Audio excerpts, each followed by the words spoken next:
Va bene. Okay. So, good morning. I'm an influencer member here at Global Women in the Florence Club. Since from? Since 1 year. I'm part of the founding team. Founding member. Founding member. So, yes, my name is ELENA Piani and I am an Italian New Zealander. I have been living here in Florence since 2008. And after 17 years working for multinationals, since 10 years I run my own business. And I am a sustainability and inclusion strategist for businesses and also non-profit organizations. So my purpose is actually to align purpose and performance and work on sustainable development together. So I work in that space trying to connect and create dialogue between all stakeholders. Okay? So just, how does this work? Oh. Maybe like that. Okay. Just move and then Okay. So this is my LinkedIn QR code, and we can connect later on. So why does it matter so much? So sustainability, and I will give you briefly a definition shortly. Sustainability is really crucial because we are overusing our resources of the world, and businesses are really struggling to find ways to innovate their business. So looking to build resilience, think of what happened during COVID. So alternative ways of how to really not only market, but also to add value for the purpose of the environment, the society, and also for not only profit, but really for shared value, economic value, and also to build trust. So the work that is necessary, and I will show you also the research behind this, is to work from the values of people, from the inner change that needs to occur. Okay? So consumers, clients, and also partners are requesting really more ethical. Okay? And the society is not always going that way, and we're going to bring the attention back on ethics. Okay? Because obviously sustainability is actually unachievable, otherwise we would not need to exist. You know, if we live, we of course have a footprint, but our intention is really to reduce it, or at least measure it and compensate for it. Okay?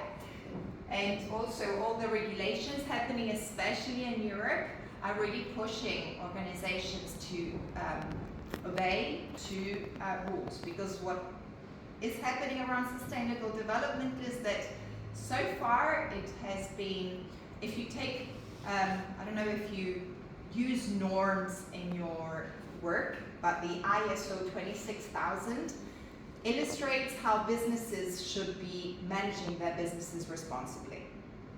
This norm, which is still today at the heart of sustainability, is out there, but businesses are not necessarily embracing it because it's not compulsory, and they don't earn a badge or a certification for it. And we know that certifications can be of value on the market. So businesses are asking, why should I be doing this? So what has happened, because our world is also collapsing, okay? Businesses are now obliged to obey to what is happening at European level, meaning like, for instance, the Green Deal, or even what is called the CSRD, okay? Which is the Corporate Social Responsibility Directive. And we also have another obligation, which is the CSRDDD, which is the Due Diligence Directive, which is all the value chain, okay? All the supply chain for businesses. So it's getting more and more complex. Oops. I should just Thank you. do this for you, because or else, Okay. And businesses, first of all, need to understand the language behind sustainability. because otherwise also we miss the opportunity to really understand its power to drive innovation, resilience, everything that I was sharing before, okay?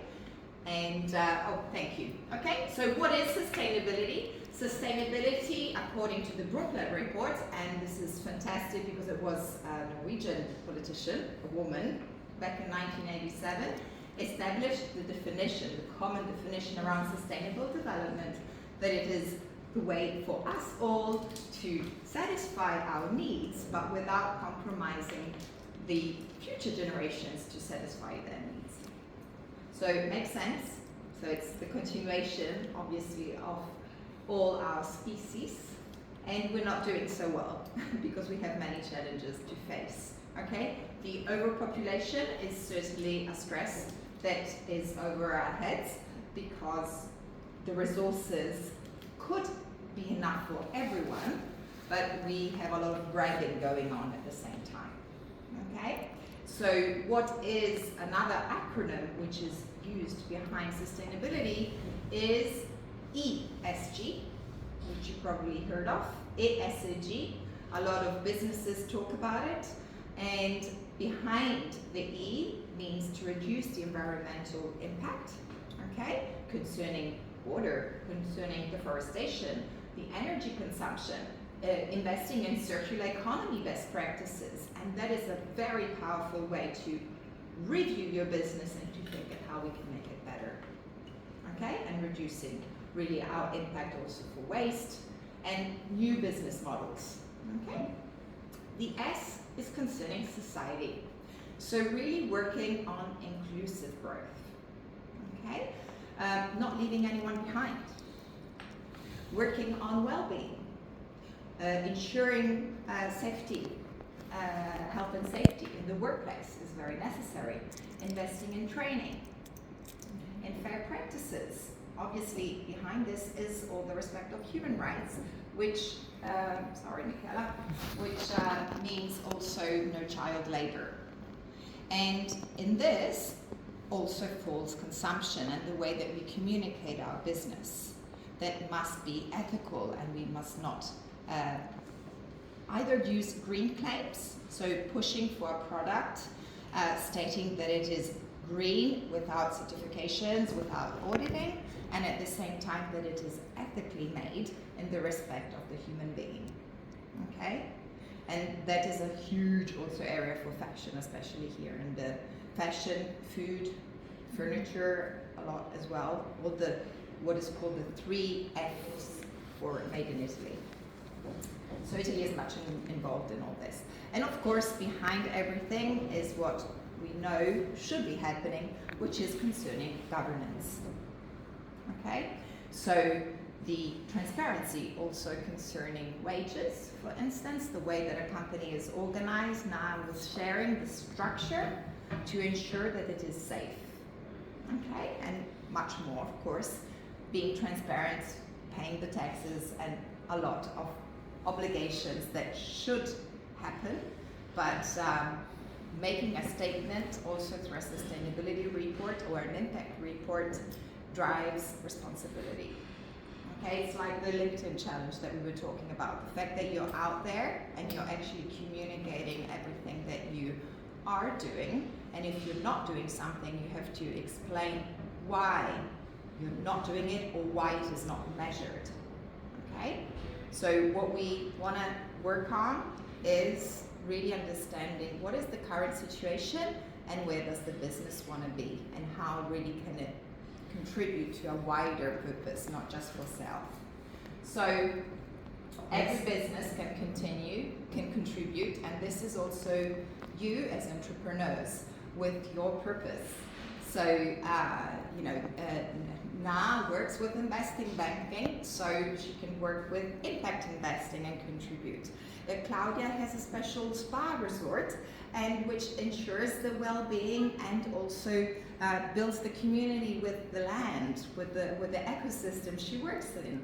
Dennis, she works on the well-being of people that we all have sedimentary activities. So there are a lot of businesswomen also who are contributing, not necessarily yet aware of it, and they don't include it in their communication. Okay?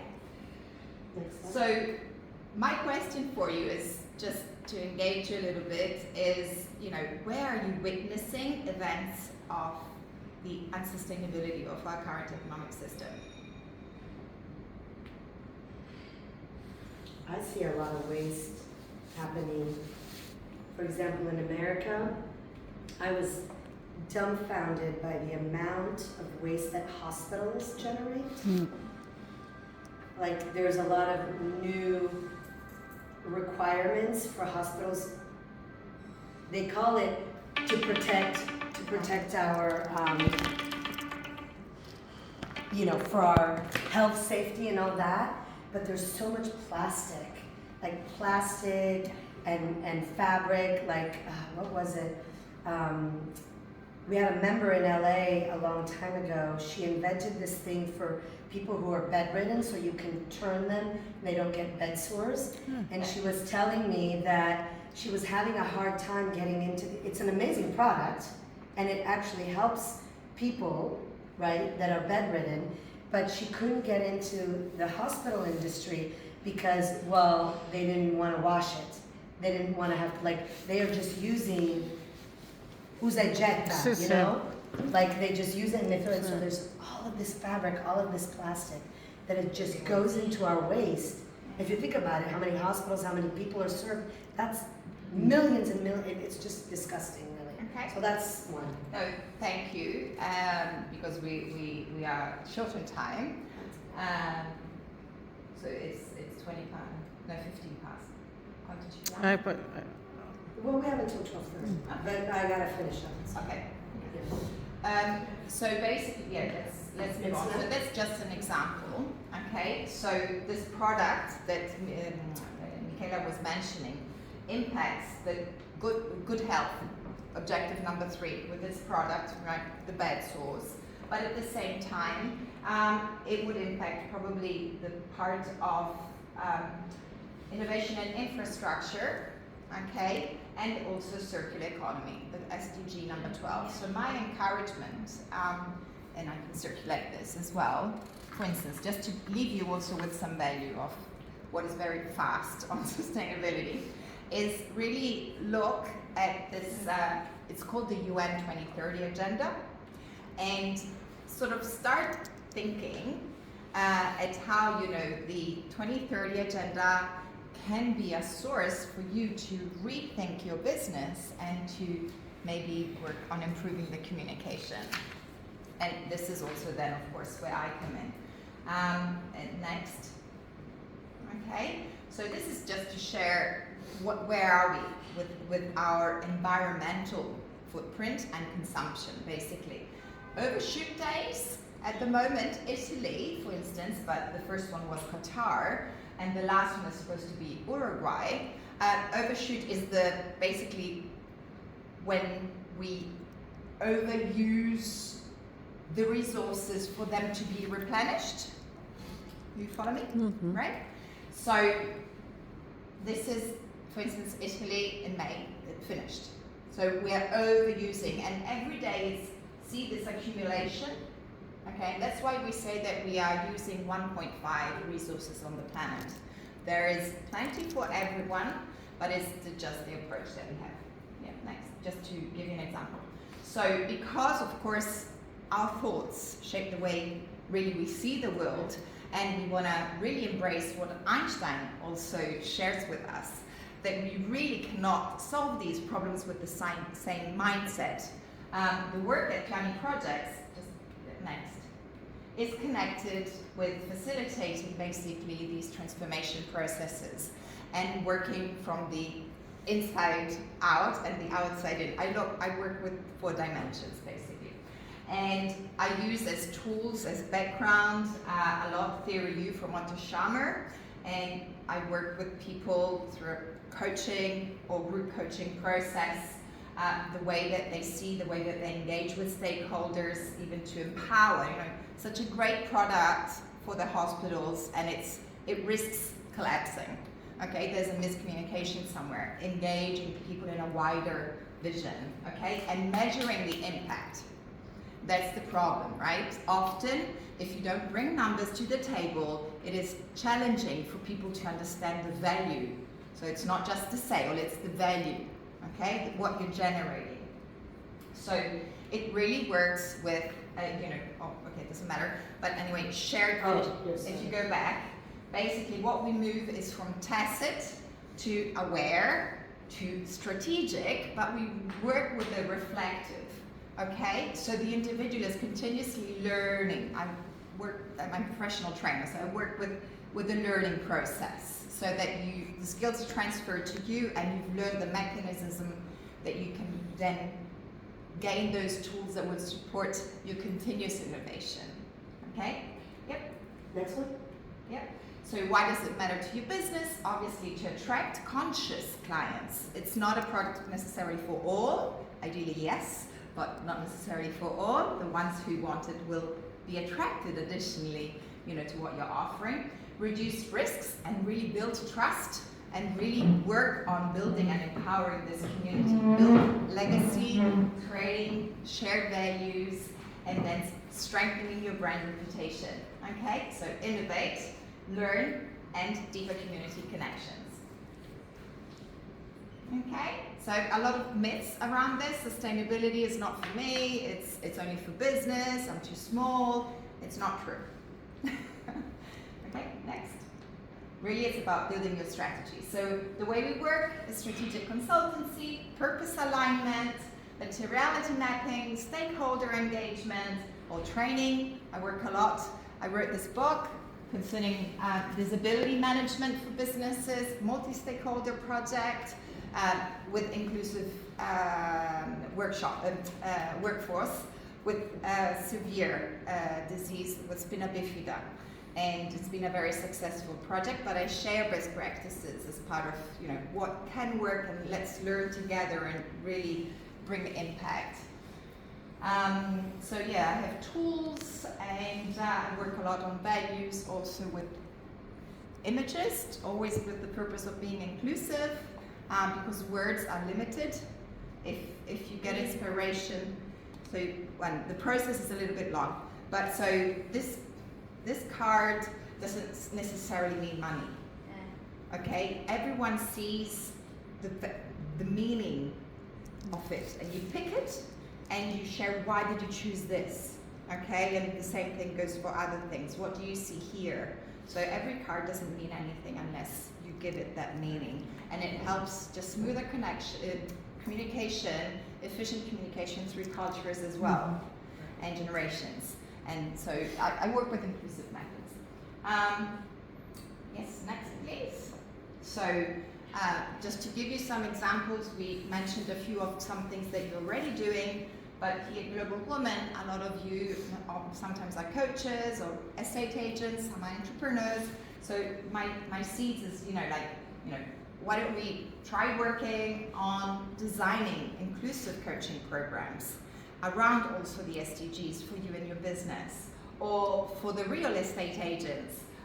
Why don't we start incorporating sustainability in your communication? Yes, like in Italy we are very... Yeah, very. But the good thing about Italy is that I have been in Luxembourg and for circular economy, and we visited 3 companies. And for example, in Luxembourg, the waste, pesi la spazzatura and you pay in base a quello che pesi. And then loro non buttano via niente, circolano ogni cosa, fanno saponi, fanno tutto. Luxembourg è il primo paese per questa cosa. Yeah. In Italy, there are a lot of best practices, and I've been partner at the University of Pisa also to highlight the good practices, because what we need to team up all together is also to really generate positive voice and to really share. There's a lot of good practices out there. We just need to put them more together and not be so eager to hold them tight and say it's my idea, etc. So that's the generative space that I really wish to work for. Honestly, a lot doesn't need to be invented, but just to be shared. and what And was worked, what implemented. hasn't. Yes, exactly. Executed and reviewed. Oops. I didn't mean to do So you can take pictures if you want. I was giving you some self-check lists to get you thinking. Okay, so do you know if you are an individual? Do you know of your business impact on people and the planet? Are you measuring anything of what you're doing? How are you building inclusive culture in your team or in your work? And are your products and services bringing positive change? And if they are, let's share it out. Okay. Next. Or for an entrepreneur, how inclusive is your communication even in your hiring? And are you really listening to your stakeholders? From a new space of listening and not just to downloading. They're going to tell me always the same things.